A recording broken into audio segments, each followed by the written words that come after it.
En el año 31 a.C., el otrora glorioso imperio egipcio estaba a punto de caer en manos de los guerreros más temidos y despiadados del mundo antiguo, los romanos. La reina Cleopatra, última de las faraonas del antiguo Egipto, había sido acusada de traición y su país estaba en ruinas por culpa de una guerra civil y de la hambruna. Cuando los romanos se hicieron con las tierras del Nilo, convirtieron uno de los lugares más inhóspitos del planeta en un próspero centro de comercio. ¿Quiénes eran las personas que llegaron aquí? ¿Qué les motivaba a venir? Desde el Mar Rojo hasta el Nilo, desde las ciudades perdidas hasta las montañas de esmeraldas, bajo la tierra y a través del mar, el país floreció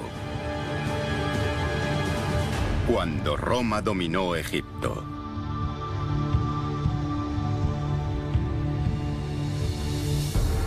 El comienzo de la historia que desembocó en la invasión romana tuvo su origen 50 años antes de Cristo. Cleopatra, la reina más famosa del mundo antiguo, fue coronada y al mismo tiempo se casó con su hermano de 11 años. Esta alianza incestuosa estuvo condenada desde el principio.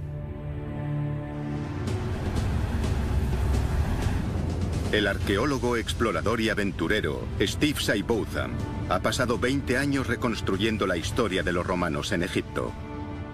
Hemos descubierto y señalizado unos 2.000 kilómetros de carreteras antiguas. Hemos encontrado cientos de emplazamientos, entre los que se incluyen fuertes romanos con pozos, minas de oro, minas de amatista, de esmeralda, canteras, todo un elenco de asentamientos antiguos. ¿Qué es lo que les trajo aquí? ¿Cómo fueron capaces de sobrevivir a un entorno tan extremadamente seco, día tras día, año tras año? El profesor Seibotham intenta descubrir cómo sobrevivieron los invasores romanos y cómo establecieron y defendieron una de las rutas comerciales más lucrativas de la época. Tras vencer a Cleopatra y tomar Alejandría, los romanos se dirigieron al sur, ansiosos por apropiarse de los tesoros egipcios. Egipto era muy atractivo para los romanos. Se lo anexionaron en el año 30 a.C., uno después de que Marco Antonio y Cleopatra se suicidasen. Y fue como si les tocase la lotería. Los tesoros de Cleopatra le proporcionaron una enorme cantidad de dinero a Octavio, el vencedor. Steve Seibotham les sigue la estela desde el Nilo, rastreando la lucrativa ruta del tesoro romano. Sin duda, una de las riquezas de Egipto radicaba en ser una especie de granero para el Imperio Romano. Y además de eso, gran parte del comercio pasaba por Egipto, bien surcando el Nilo desde el sur de África, o bien por la vía que llegaba desde la costa del Mar Rojo. Todos esos factores hicieron de Egipto un destino muy atractivo para el gobierno romano, y no únicamente para ellos, sino también para empresarios privados que llegaban en manada y reunían cantidades ingentes de dinero. Pero querían más. Los romanos querían todos los tesoros de Egipto para sí mismos.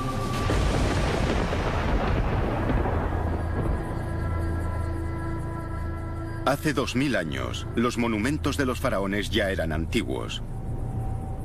El templo más grande y magnífico de Egipto, en Karnak, ya tenía más de 1600 años. El general germánico, príncipe del Imperio Romano e hijo adoptivo del emperador Tiberio, marchó con su ejército hacia el templo. Le sobrecogió semejante tamaño y grandeza. Un anciano monje tradujo los jeroglíficos y le habló a Germánico sobre el antiguo Egipto, el otrora país poderoso y civilizado, cuyos reyes eran dioses y cuyas riquezas no conocían fin. 2000 años antes de la llegada de los romanos, los egipcios extraían y fundían oro. Este valioso trabajo solía correr a cargo de enanos, muy estimados por parte de los faraones. Ostentaban cargos tan privilegiados dentro de la casa real como los de artista, artesano y joyero. Como muestra esta ilustración funeraria real, en un proceso rodeado de secretismo, primero golpeaban y rompían la roca, para después esparcir el oro y la roca molida sobre lana de carnero que a continuación mojaban. Las partículas más ligeras flotaban, mientras que el oro más pesado se hundía en la lana, facilitando la recolección. Se cree que este es el origen de la leyenda del vellocino de oro. Los romanos se hicieron con el control de las minas de oro de Egipto y no tardaron en aumentar la productividad. Antes o después, todo el oro acababa en las arcas de Roma.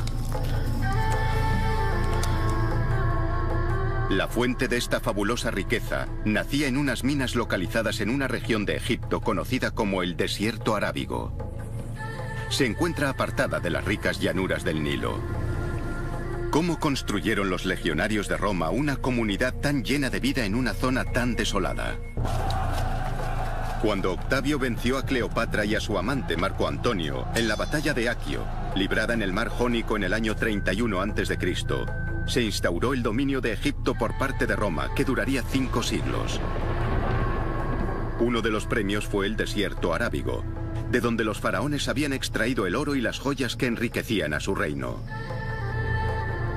Es un páramo árido del tamaño de Grecia, en donde las temperaturas veraniegas pueden alcanzar los 55 grados centígrados. Las precipitaciones medias son de 3 milímetros al año. Era un lugar inhóspito para los conquistadores romanos. Ha quedado patente gracias a nuestras investigaciones que los romanos y sus predecesores tolemaicos eran por lo general mucho mejores que nosotros a la hora de aprovechar los cauces de agua, almacenar los suministros acuíferos y distribuirlos. Los romanos trajeron consigo conocimientos arquitectónicos superiores y construyeron una serie de hidreumas, estaciones acuíferas fortificadas. La mayoría se construyeron en los mismos lugares en donde los nómadas beduinos habían excavado pozos. Los romanos tan solo los profundizaron y reforzaron. El nivel freático en esta parte del mundo puede aumentar o disminuir radicalmente, por lo que para asegurarse un suministro constante de agua tuvieron que cavar hondo. En las estaciones de agua como esta, los viajeros podían por un módico precio refrescarse, refrescar a sus animales y protegerse de los saqueadores del desierto. Los nuevos amos de Egipto encontraron la forma de adaptarse a las condiciones desérticas. ¿Qué los atrajo hasta aquí? Bueno, las motivaciones principales fueron, obviamente, las increíbles riquezas o el hecho de poder conseguirlas. Y los romanos sabían que la llave a esa riqueza yacía en un lugar llamado Mons Smaragdus, la montaña de la esmeralda. Esta es la ciudad abandonada de Sicaid, construida probablemente por los ancestros de Cleopatra. Albergaba a los hombres, mujeres y niños que vivían, trabajaban y morían en las vecinas minas de esmeralda. Los trabajos debieron de ser realizados a muy gran escala. Hasta ahora, Steve y su equipo han descubierto 150 casas en Sicaid, lo que sugiere que el pueblo contó con una población de unas 1000 personas y que años. Construyeron este misterioso templo en plena roca. No se ha fechado con exactitud y tampoco sabemos a qué dioses veneraban allí. Se tardarán varios años en resolver los misterios de Sicaid, la ciudad construida sobre esmeraldas.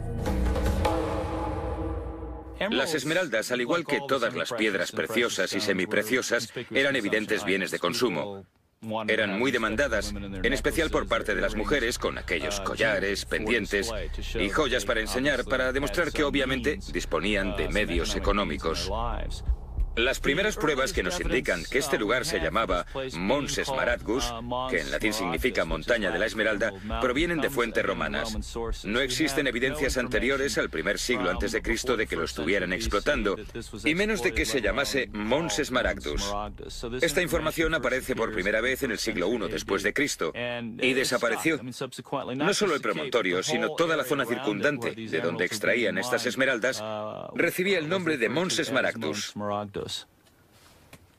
Lo realmente interesante de este lugar es que se trataba de la única fuente de esmeraldas situada dentro de las fronteras del Imperio Romano. Se sabe que había minas en Austria, pero al parecer no las explotaron hasta después de la caída del Imperio Romano. No hay pruebas, o hay muy pocas, de que los romanos conociesen los diamantes o los rubíes. Esta habría sido una de las piedras preciosas de mayor consideración que se podían encontrar en el Imperio Romano. Obviamente este lugar rebosó actividad durante al menos 500 años para producir las piedras preciosas que se consumían en cantidades bastante grandes, cabe decir, a lo largo de todo el Imperio Romano. Sería muy interesante saber si parte de estas esmeraldas se exportaban más allá de los límites del imperio para goce de los vecinos bárbaros del norte, los vecinos persas del este o cualquier otro que hubiera. No sabemos si estos tenían otras fuentes a su alcance. Nadie sabe con exactitud cuántas esmeraldas extrajeron de aquí, pero debieron de ser millones. La montaña cuenta con miles de pozos mineros. En las profundidades de una de las montañas del desierto arábigo, Steve desciende hasta una antigua mina de esmeraldas, acompañado por la arqueóloga y exploradora británica Katie Hurst. Han venido para descubrir cómo extrajeron los romanos esos millones de esmeraldas durante cientos de años. Voy reptando sobre mi estómago. Si comieses bien, no podrías trabajar aquí. Sí. Mira esto. ¿Qué has encontrado? Madre mía, mira esto. ¿Qué has encontrado? Mira. Oh, caramba. Fíjate. Estas grietas angostas se excavaron a mano. Baja todavía más. Las esmeraldas estaban muy arraigadas en la roca y se extraían con herramientas metálicas básicas. Me Y encanta. a mí, fíjate en las marcas del pico que hay. Están por Sí. todo el lugar. Oh, vaya. Pueden verse los tajos que hicieron con los picos. Mira aquí. Sí, sí. ¿Te imaginas cuánto trabajo debió de darles todo esto? Y todo para contentar a las señoras de Roma. Sí, Con todos aquellos collares y joyas. sí. Fíjate cómo resplandece esta piedra. ¿Es por las esmeraldas Es o...? mica. ¿Mica? Sí, debieron de sacar las esmeraldas de ahí. Se me deshace como la mantequilla en las manos. Claro. Cielos, mira. ¿Te imaginas esto iluminado solo con una lámpara de aceite? Y todo el humo que aquello generaba tenía que ser horrible. Entre el aire viciado y el humo de las lámparas, debía de apestar. Bajemos por aquí. Tal vez. ¡Wow, wow, wow, wow! Estoy bien. Con cuidado, estoy bien, con cuidado. Estoy bien. Vaya. ¿Qué? Me he caído en un buen sitio. Hay montones de fragmentos de ánfora por aquí. Aquí debajo. Ve con cuidado. Sí. Caramba, mira esto. Mira esto. ¿Qué has encontrado? Toma ya. ¿Es una jarra? Es la boquilla de un ánfora, con un asa y todo. ¿La ves? Esto es fantástico. ¿A que sí? Diría que la última persona que usó esto fue hace 1500 o 2000 años. Fíjate, está en buen estado. Muy bueno. Sí. Ese trozo de cerámica, una ánfora rota, seguramente contenía la ración de agua de un minero romano. Rota, fue abandonada hace 2000 años. Vamos allá. Sí, esto está muy estrecho por aquí. ¿Qué hay abajo? Ya lo ves. Al parecer el techo se vino abajo. Vete tú a saber cuándo. ¿Cuánta gente habrá fallecido aquí? Sí. Sí, me pregunto si elaboraban estadísticas de los muertos y heridos de estas minas. ¿Crees que las mujeres de Roma sabían apreciar los esfuerzos que...? Estoy seguro de que no. Seguro que no tenían ni idea. Mira ahí arriba, fíjate. Hay rastros de los antiguos mineros por todas partes. Mira, parece como si hubieran puesto a propósito unas pequeñas agarraderas para las manos Sí, o para sí. los pies. Mira esto, picaron aquí Sí, y aquí sí. y seguramente más arriba para contar con unas agarraderas con las que poder... Un sitio donde poder Sí, apoyarse. eso es, sí, se anticipaban a todo. Te preguntabas qué tipo de persona podría querer trabajar en un lugar así. Las pruebas demuestran que la mayoría del trabajo era libre y remunerado, así que... ¿En serio? Debía de ser bien pagado en comparación con lo que se pagaba habitualmente. Aquí se acaba. Sí, supongo que hemos llegado a un punto donde solo podemos dar la vuelta. Oh, vaya. Mira aquí abajo. ¿Qué? Cielos, mira. ¿Qué? Parecen los restos de una cesta, ¿la ves? ¿Bromeas? Apunta ahí abajo. Dios mío, sí. ¿La alcanzas? ¿Puedes cogerla? Puedo intentarlo yo. ¿La has cogido? Podemos echarle un vistazo a la luz del sol. ¿Se puede hacer? Sí. Vale. Dios, cómo huele aquí abajo. Sí, y ahí seguramente sea peor. ¿Será por lo seco que está esto? Sí, Todo se preserva mejor así. sí. Bonita cesta. ¿Puedes cogerla? Puedo tocarla, pero no creo que pueda moverla sin dañarla un poco. Sí. Tiene muchas piedras. ¿La dejaremos ahí? Me temo que no nos queda más remedio. Es mejor dejarla que estropearla. Sí.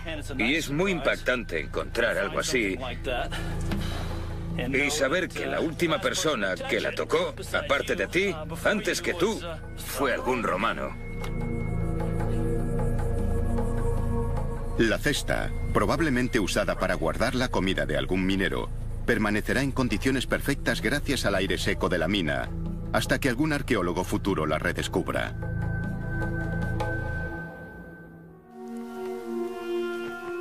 En la antigüedad, a las esmeraldas las llamaban fuego verde. Las gemas se enviaban a Roma para satisfacer la demanda de las clases poderosas. Al emperador Nerón le impresionó tanto el fuego verde que solía usar catalejos de esmeralda para contemplar las matanzas en los combates de gladiadores.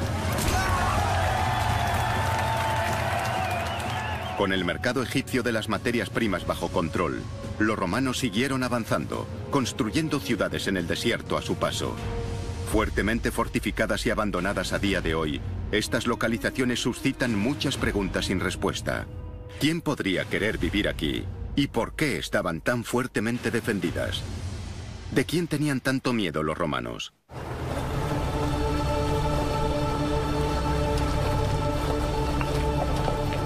El profesor Seibouzan y su equipo se dirigen a la ciudad de Chenchev, construida por romanos, habitada por romanos y defendida por guarniciones romanas hasta que la abandonaron misteriosamente.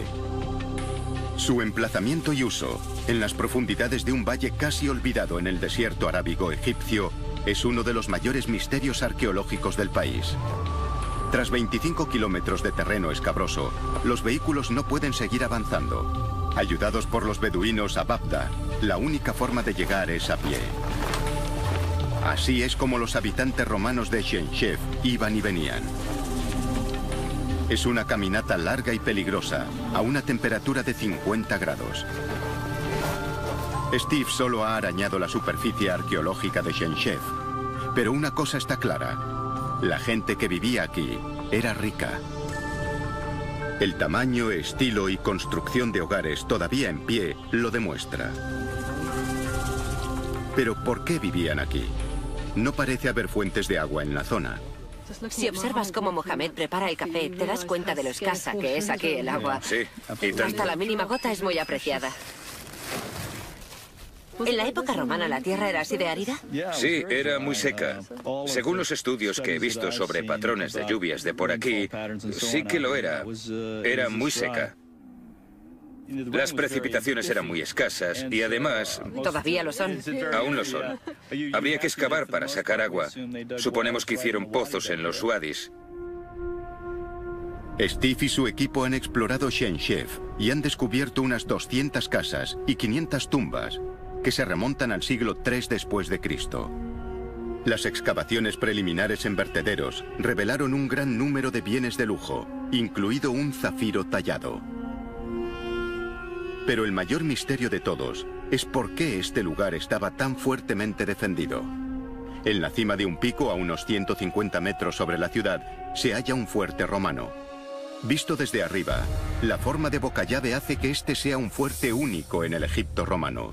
Subir hasta él es una tarea arriesgada, incluso acompañados por el veterano escalador Trevor Masia como guía. Vale, chicos, aquí comienza el sendero. Hay algunas secciones empinadas. Mirad bien dónde pisáis para que no se desprendan rocas que puedan caerle encima al compañero que os sigue. Antes de apoyar las manos en algún sitio, fijaos bien y aseguraos de que no os apoyáis cerca de algún escorpión o serpiente. ¿Serpientes? Sí, estad atentos. Los escorpiones y las serpientes venenosas abundan en el desierto arábigo, pero la mayor amenaza es la deshidratación. En una escalada tan ardua bajo temperaturas de 50 grados, se necesita beber al menos 2 litros de agua por hora. Obviamente existen otros peligros. ¡Cuidado abajo!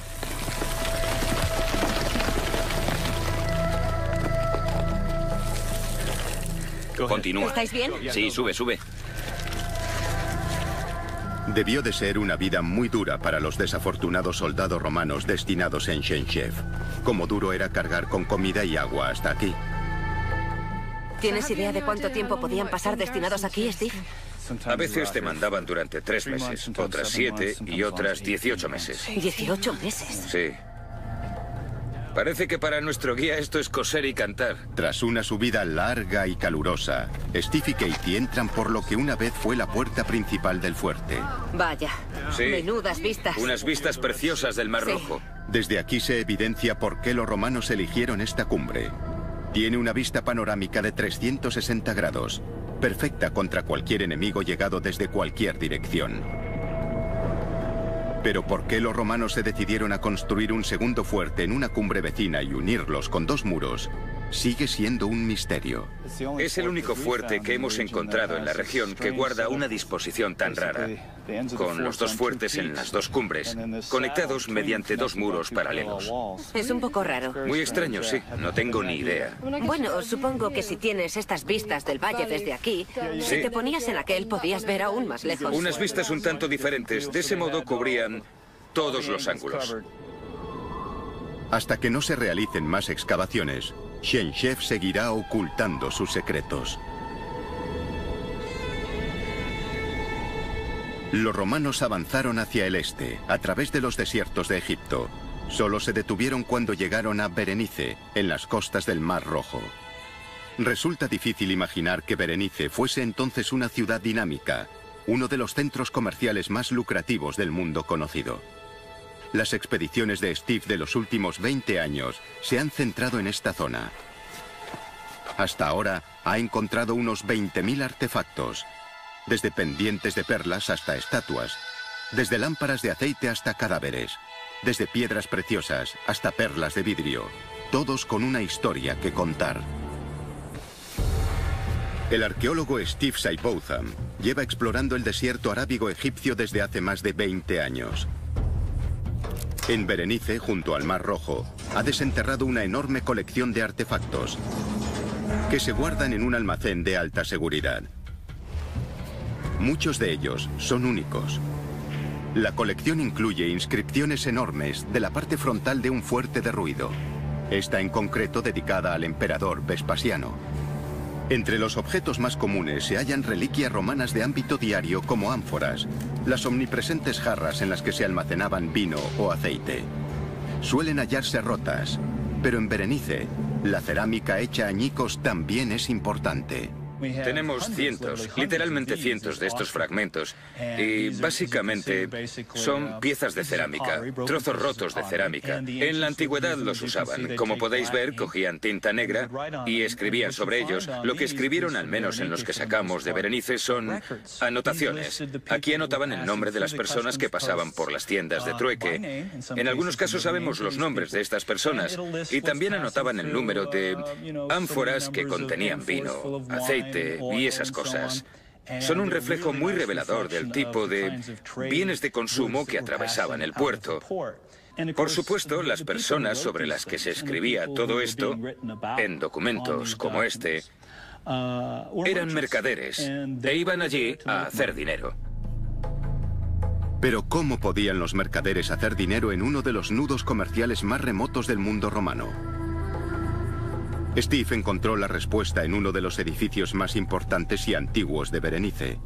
Estoy sentado sobre el techo de este templo de Serapis en Berenice. Sin duda el punto más elevado de la ciudad antigua. Habría sido un edificio importante hecho de cegadoras piedras blancas, por lo que habría sido visible a kilómetros de distancia, atrayendo a los barcos hacia el puerto. Funcionó durante al menos 400 años, y en ese tiempo Cleopatra habría pasado por aquí, Marco Antonio habría pasado por aquí, Octavio habría pasado por aquí. Fue en el patio del templo donde Steve hizo un descubrimiento que cambió lo que sabíamos del Imperio Romano para siempre. Encontramos algo realmente increíble en el patio del templo de Serapis. Había 2 vasijas enormes de barro enterradas en el suelo del patio. Cuando las examinamos al principio parecían guardar carbón, pero cuando empezamos a sacarlo, reconocimos al momento de qué se trataba.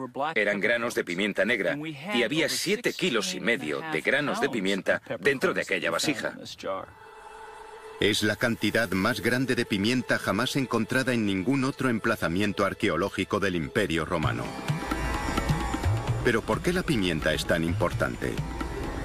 Pues porque no es originaria de Egipto ni de ninguna otra parte de África. La pimienta se da en Asia, concretamente en el oeste de la India.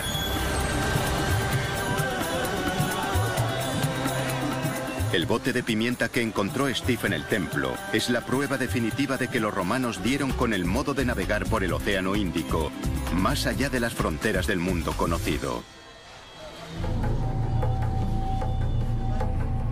El secreto de cómo lo consiguieron se encuentra en un documento misterioso llamado Periplo por el mar de Eritrea. Es una breve guía de navegación de solo 66 párrafos que les mostraba a los marineros y mercaderes romanos cómo llegar a la India. Más que un simple mapa o carta náutica, les decía a los mercaderes qué llevarse con ellos, qué comprar, cuáles eran los mejores mercados, cómo llegar a ellos y cuándo viajar. El autor anónimo del primer libro de navegación del mundo sabía aprovechar los vientos del monzón. Si el barco zarpaba del Mar Rojo en septiembre y navegaba hacia el este, podría aprovechar los vientos del monzón que subían del Ecuador y llegar a la India en solo 45 días.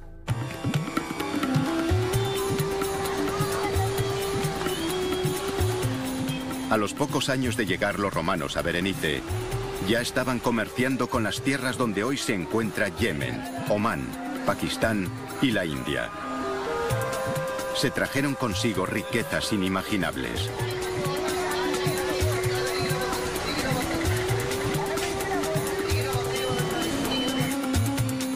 Berenice se convirtió en una ciudad muy dinámica, un mercado multinacional en el que todo se podía comprar y vender. Estamos en el centro de Berenice, caminando por una de las principales avenidas de la ciudad. Tiene orientación este-oeste y une el templo de Serapis, bajando por la colina y atravesando la zona residencial comercial, con la basílica. Enterrado entre los edificios más antiguos de Berenice, Steve descubrió un vertedero muy anterior, justo en el medio de lo que era la calle principal. Supone un almacén increíble de información respecto a la gente que vivía en Berenice. Es basura, son residuos del 400 después de Cristo. Y a los arqueólogos nos encanta la basura, somos basurófilos. Esto es una mina de oro para los arqueólogos. Aquí encontramos un despliegue enorme de cosas, desde lo más mundano hasta casi lo lujoso. Por ejemplo, acabamos de encontrar este pequeño abalorio. Podéis ver el agujero de en medio. Seguramente esté hecho de esteatita. Se ve que la parte superior tiene forma de altar. También tenemos este hermoso grafito que encontramos en una zanja cercana que muestra un velero. Como veis, tiene las velas recogidas, lo que significa que está anclado. Hemos encontrado esto hace 10 minutos. El tapón de un frasco hecho de yeso con palabras en griego. Hasta ahora sabemos de al menos 11 lenguas diferentes escritas, incluidas el griego, el latín, el copto, que fue una lengua cristiana nativa usada en Egipto. Tenemos el palmirense, que era la lengua que usaban en Siria. También el tamil brahmi, una escritura usada en el sur de India. Tenemos el prácrito. Tenemos toda una variedad de lenguas. Una de las cosas que encontramos en este vertedero fueron papiros. Este en particular es una bonita versión de uno que actualmente está en un almacén en coptos. Está escrito por una mujer llamada Jefeni, y en él le escribe a su hijo, su caprichoso hijo. Igual de típico que las cartas que podrías recibir hoy de tu madre. Dice: no tengo noticias tuyas, te he escrito muchas veces, pero no sé nada de ti, ¿en qué andas metido? ¿Por qué no le escribes a tu querida madre? Estos vertederos son auténticos almacenes de historias personales de individuos, de gentes cuyos nombres sabemos gracias a los documentos. Otros de ellos no son completamente anónimos. Estos retratos de momias del siglo III nos ofrecen una idea de cómo habría sido la clase de los mercaderes ricos de Berenice. Los encontraron en una región de Egipto poblada por una clase media romana de riquezas similares. Pintados en vida, haciendo perceptibles sus riquezas, estas son las caras de un pueblo feliz, satisfecho, rico y tremendamente próspero. Eran los mercaderes que comerciaban con los pueblos del este y volvían con cantidades enormes de pimienta, especias e incienso, para las cuales habían creado una demanda insaciable en Roma. Los barcos cargados con olíbano y mirra de Yemen y Omán atracaban regularmente. Nerón, tras matar a su madre y patear hasta la muerte a su esposa embarazada, tuvo tantos remordimientos que usó el equivalente a un año de importaciones de olíbano en el funeral de su esposa Popea. La embalsamaron en olíbano y la lavaron y llenaron el ataúd con él. Cada uno de los dolientes portaba una máscara de Popea. La cada vez más depravada decadencia de Roma dependía de barcos mayores y más frecuentes cargados con especias e incienso del este. Y por un corto periodo de tiempo, la pimienta valió más que su peso en oro. Los primeros siglos de la era cristiana vieron la época dorada de Berenice. Barcos cargados de vino romano, algodón egipcio, cristal y cobre salían del puerto hacia los lucrativos mercados orientales. Y los barcos volvían cargados con especias valiosas e incienso. Pero no todos conseguían llegar a puerto. El mar Rojo que baña Berenice es traicionero, con arrecifes de coral justo bajo la superficie, esperando para abrir el casco de cualquier barco que se le acerque en exceso. Solo se llegaron a encontrar un puñado de navíos romanos. Pero según un buzo amateur local, a 16 kilómetros de Berenice yace un antiguo navío. ¿Podría tratarse de un barco mercante romano que iba o volvía de la India?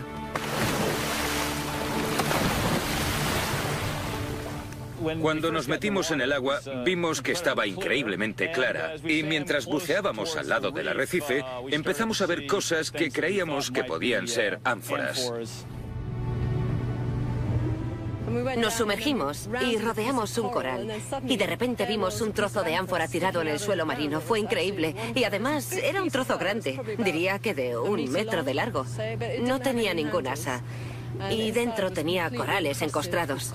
Pesaba lo suyo, pero fue un momento muy emocionante al encontrar restos de actividad romana en la zona. Dado que eran tan comunes en los yacimientos romanos, las ánforas ofrecen pistas a los arqueólogos. La forma y tamaño sugieren lo que una vez contuvieron y lo antiguas que son. Después encontramos la mitad superior. Debía de medir al menos medio metro. Rondaba quizá los 60 centímetros. La parte de arriba tenía 2 asas, así como buena parte del cuerpo del ánfora. A este tipo se le llama ánfora de barril doble. Esta en particular me parecía de las primeras, romana, de comienzos de la era cristiana, tal vez del siglo I después de Cristo. Era muy curiosa. Esto no significa necesariamente que aquí tuviese lugar un naufragio. Tal vez un navío romano cargado de ánforas hubiese tocado fondo en el arrecife y en un intento de aligerar la carga y desencallar, arrojaron parte de la pesada carga por la borda. Pero entonces encontraron otro tipo de recipiente. Encontramos varios cuencos y platos, lo cual indica que eran las cosas de las que se servían los pasajeros o la tripulación para comer. Era la prueba clave que estaban buscando. Un barco encallado jamás se habría deshecho de platos y cuencos ya que apenas pesan. Este es el escenario de un naufragio. Debieron de ser muchos los barcos llegados a puerto para que los mercaderes de Berenice acumulasen tan fabulosas riquezas. Los romanos inventaron la economía global, el comercio de proporciones globales, La globalización y el multinacionalismo, o sociedades multiétnicas, era algo que los romanos conocían muy bien. No es algo que los occidentales hayan inventado en el siglo XX o a principios del XXI. Si le echamos un vistazo al tamaño del imperio, desde Escocia hasta Basora, en Irak, tardaríamos hoy 7 horas en avión. Era un verdadero imperio multinacional, compuesto por cientos o miles de diferentes grupos étnicos, gente con religiones, costumbres y lenguas diferentes. Por lo que durante 500 años, los mercaderes romanos de Berenice se hicieron ricos, y el imperio romano más aún, ya que todo y todos tenían su precio en el imperio. Un precio que se pagaba en tarifas, impuestos y peajes. Cruzar el desierto desde el Mar Rojo hasta el Nilo tenía unos precios, enumerados aquí, en la tarifa de Coptos, una lista de precios sobre una roca que se remonta al 90 después de Cristo. Especifica los impuestos que todo y todos tenían que pagar para cruzar el desierto. Un burro, el animal de transporte típico de la época, pagaba el equivalente a 20 euros. La esposa de un soldado, que cruzase el desierto para ver a su marido, pagaba 75. Un artesano, 150. Y para que veáis el toque picante de la vida en el desierto, las prostitutas tenían que pagar la exorbitante suma de 2.000 euros. Nadie se escabullía de los impuestos. Un viaje a través del desierto arábigo llevaba algo más de 2 semanas, dependiendo de la temperatura y el tamaño del convoy. Los convoyes seguían una ruta muy concurrida desde Berenice hasta Coptos, en el Nilo. Las pruebas de que la gente realizase un viaje tan agotador siguen aquí, si se sabe dónde buscarlas. Esto es Wadi Hammamat, a mitad de camino entre el Mar Rojo y el Nilo. Es una cantera de piedra creada por los faraones para construir sus magníficos templos. Los antiguos egipcios fueron de los primeros en firmar sus obras, dejando su marca. Y muchos visitantes durante los últimos 3.500 años han hecho lo mismo. El lugar está lleno de inscripciones. Los que más me interesan son un par de ahí arriba, en griego y en latín, donde aparece el nombre del mismo hombre, un tipo llamado Caius Peticius. Sabemos por las fuentes en Italia y estas inscripciones que su familia estaba muy metida en el comercio. Que su nombre aparezca aquí a medio camino entre el Nilo y el Mar Rojo nos sugiere que ese interés se extendió al comercio por el Mar Rojo. Vemos otros nombres interesantes por aquí. Hay uno, ahí arriba, que es una dedicatoria de un soldado cuyo nombre era Julius, a un amigo suyo que se llamaba Didamateus. ¿Y qué hacía toda esa gente aquí firmando dedicatorias? Bueno, seguro que estaban relacionados con el comercio de bienes, como Peticios.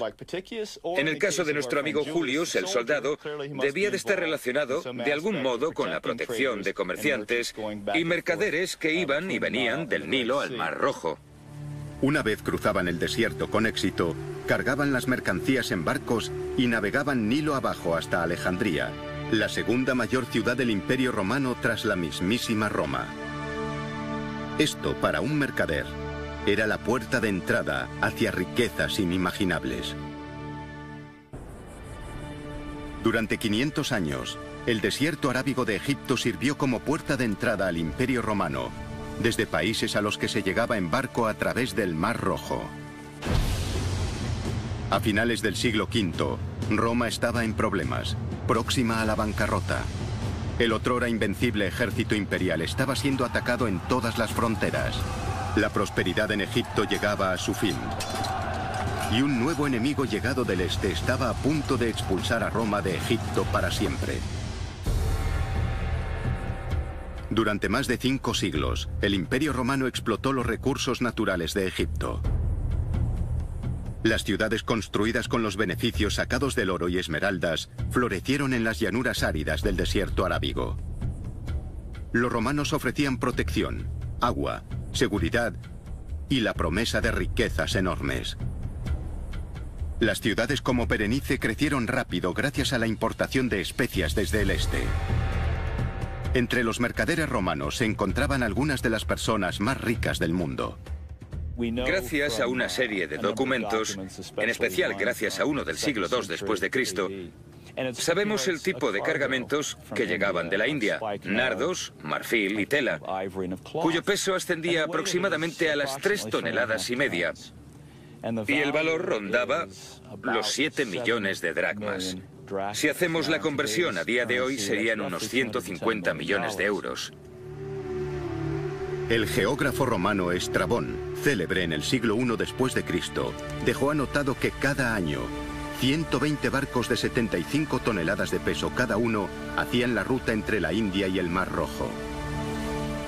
Esto deja entrever el gran volumen de negocio que se tejió durante 5 siglos. Es una cantidad apabullante.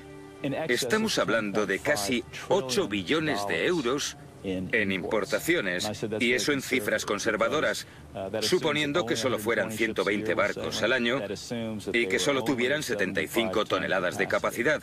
Sabemos en ambos casos que seguramente se trataba de estimaciones a la baja. Echa cuentas y piensa que el gobierno recaudaba un 25% en impuestos. Es algo realmente increíble. Pero en el siglo V, el auge llegaba a su fin. El río del oro se estaba secando. El decadente Imperio Romano estaba siendo atacado desde muchos frentes. El una vez magnífico Imperio Romano se estaba desintegrando por culpa de contiendas familiares. El comercio cesó y los barcos dejaron de llegar del este. Berenice fue quedando abandonada. Los edificios cayeron y la arena comenzó a cubrir la ciudad. Al tiempo que Berenice iba desapareciendo, el Imperio Romano perdía finalmente el control sobre Egipto. En la batalla de Nikiu, en el 646 después de Cristo, las tropas invasoras árabes rodearon Alejandría. Asediados, los romanos se encomendaron a un único combate, un duelo a muerte, con la capital egipcia como premio. El campeón romano se enfrentó a su antagonista árabe. Tras una lucha desesperada y sanguinaria, espada contra cimitarra, el romano recibió una herida mortal. El ejército árabe se hizo con la ciudad.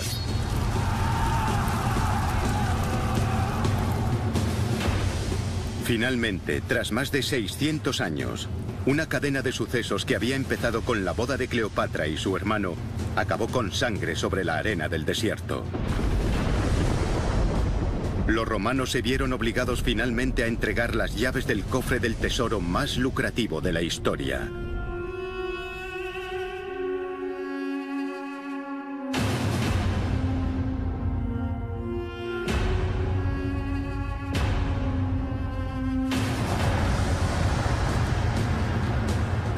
Pero para Steve Seibotham y su equipo internacional de arqueólogos, sigue habiendo un sinfín de proyectos de excavaciones esperándolos. Cientos de años de conocimientos e información siguen ocultos bajo las arenas del desierto arábigo. Todavía quedan muchísimos lugares y ciudades nuevas que desenterrar y miles de historias que revelar de cuando Roma dominó Egipto.